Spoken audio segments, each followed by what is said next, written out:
Hello tout le monde, heureuse de vous retrouver. On se retrouve aujourd'hui pour parler du chakra du cœur, donc le chakra couleur verte.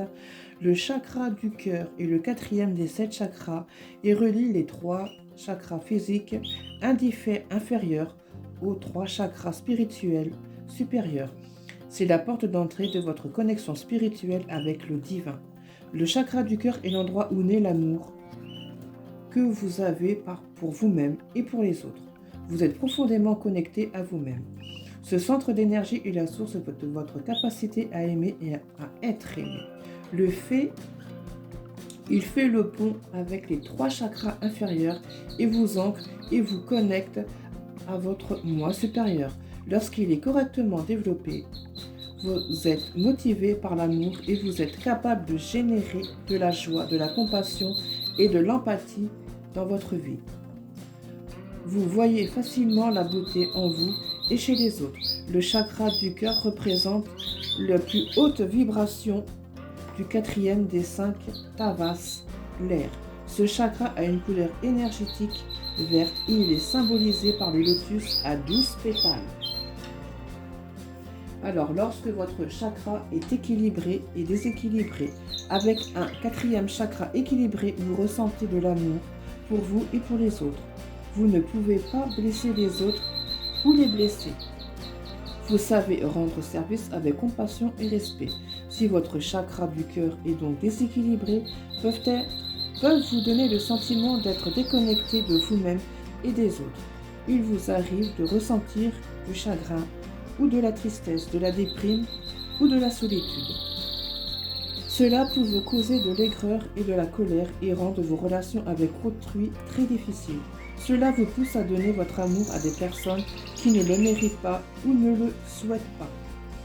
Si le chakra du cœur est trop actif, vous pouvez souffrir de dépendance affective à être facilement blessé par les actions d'autrui. Vous prenez en considération les besoins des autres avant les vôtres et vous avez tendance à porter des émotions ou les problèmes des autres sur vos épaules. Il peut en résulter une perception erronée de l'amour, ce qui vous amène à être trop affectueux et à étouffer vos partenaires ou vos enfants avec ce que vous pensez être de l'amour.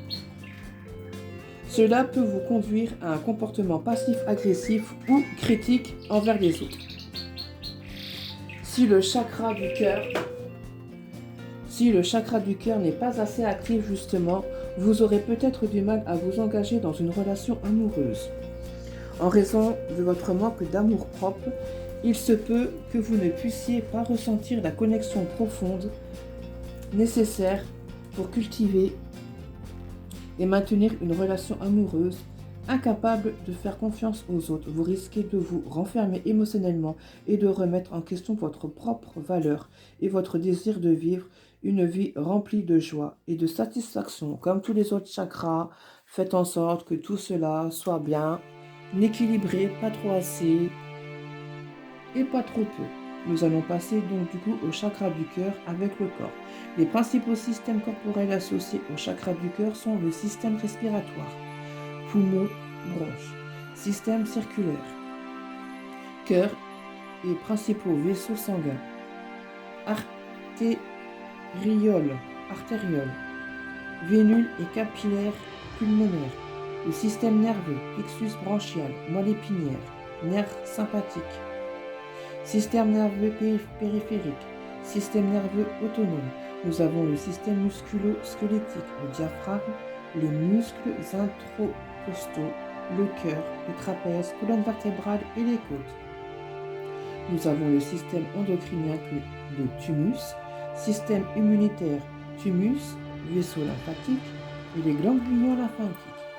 Le chakra du cœur est situé au centre de la poitrine.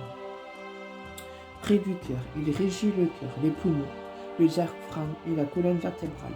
C'est là que le sang est pompé dans les poumons pour éliminer le dioxyde de carbone.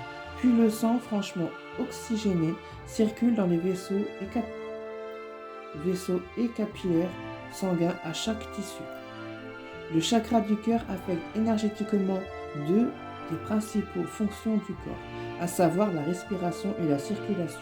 Un chakra du cœur équilibré permet au diaphragme de se contracter et de se détendre régulièrement et de façon constante pour gonfler et dégonfler automatiquement les poumons.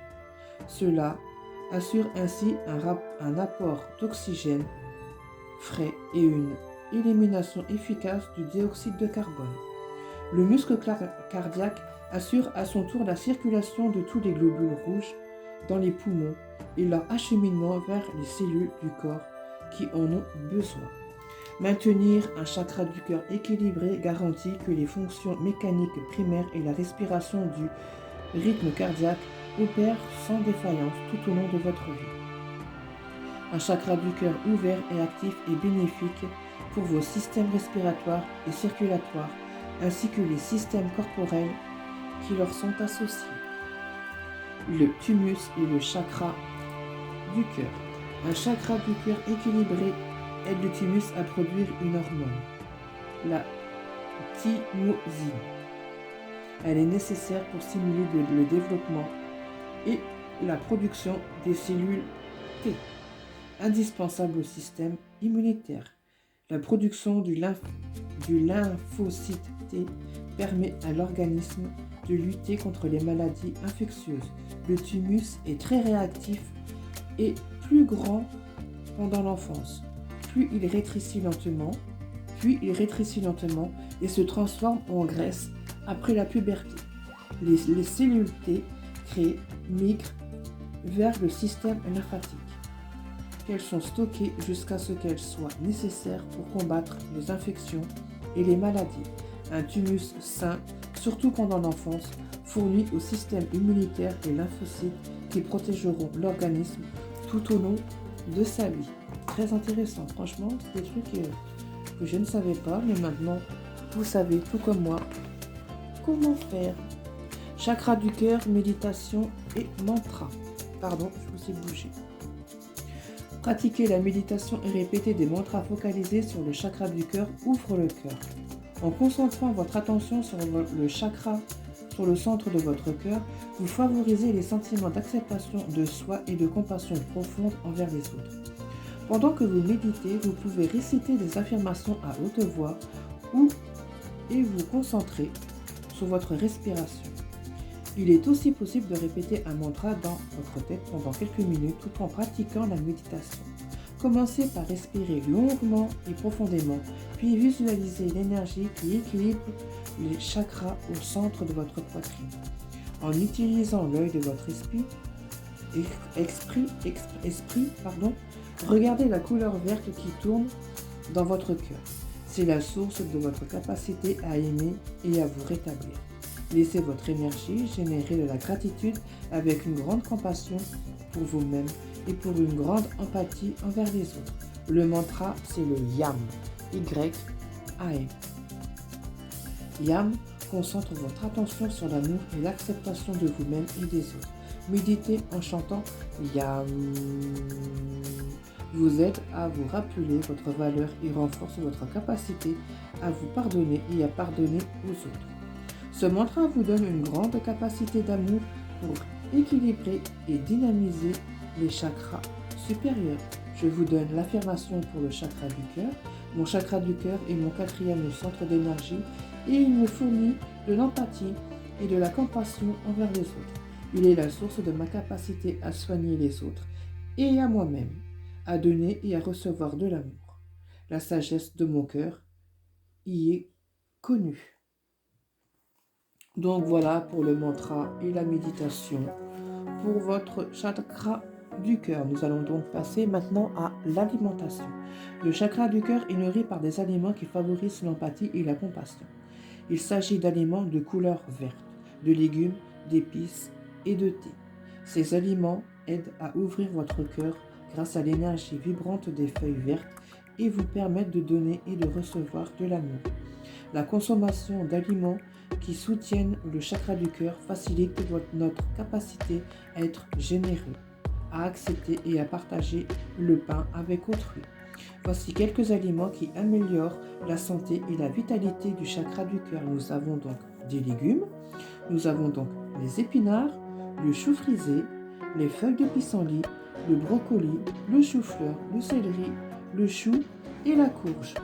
En herbe, nous avons donc le basilic, la sauge, le thym, la coriandre, le persil, le romarin. Et en boisson, nous avons donc le thé vert.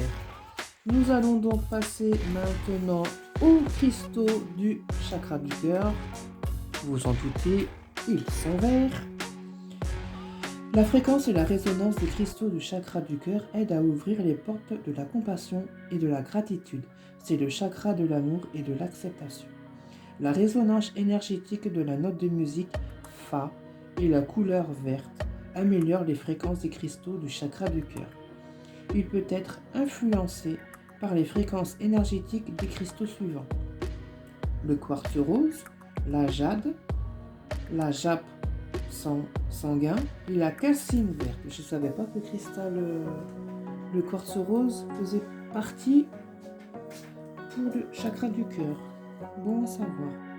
Faites votre choix parmi ces cristaux pour équilibrer le chakra du cœur. Tenez simplement les cristaux dans votre main gauche.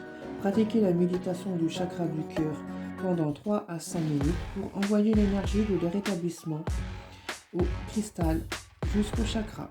Pendant vos méditations, visualisez la couleur verte et écoutez de la musique enregistrée ou des vidéos qui aident à l'équilibrer. Vous avez, comme tous les autres,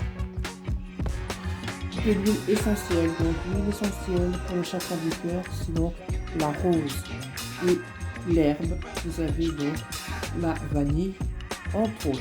Donc voilà pour ce 4e chakra qui est donc le cœur.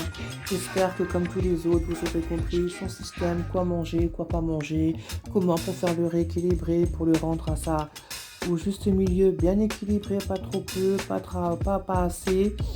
Donc voilà. J'espère que pour l'instant, ça vous prend pas trop la tête. Je fais des erreurs aussi quand je dis, évidemment, parce que bon, j'ai des problèmes de vue, donc par moments ça me bloque. Mais j'espère quand même que vous arrivez à comprendre ce que je dis. Si vous ne comprenez pas, n'hésitez pas à me le dire en commentaire. N'hésitez pas à me laisser des pouces bleus, des commentaires justement, à vous abonner, car pour moi du coup ça me permet de voir que mes vidéos ne sont pas si nulles que ça. Ça m'aide aussi à faire d'autres vidéos parce que bon, pas de retour, c'est un peu chiant, mais voilà. Je sais que ça aide quelques-unes, mais qu'il y a beaucoup qui regardent et qui ne s'abonnent pas, tout simplement. Donc j'arrête de parler. Pour moi, je vous dis à donc lundi pour une prochaine vidéo. Ciao, ciao tout le monde!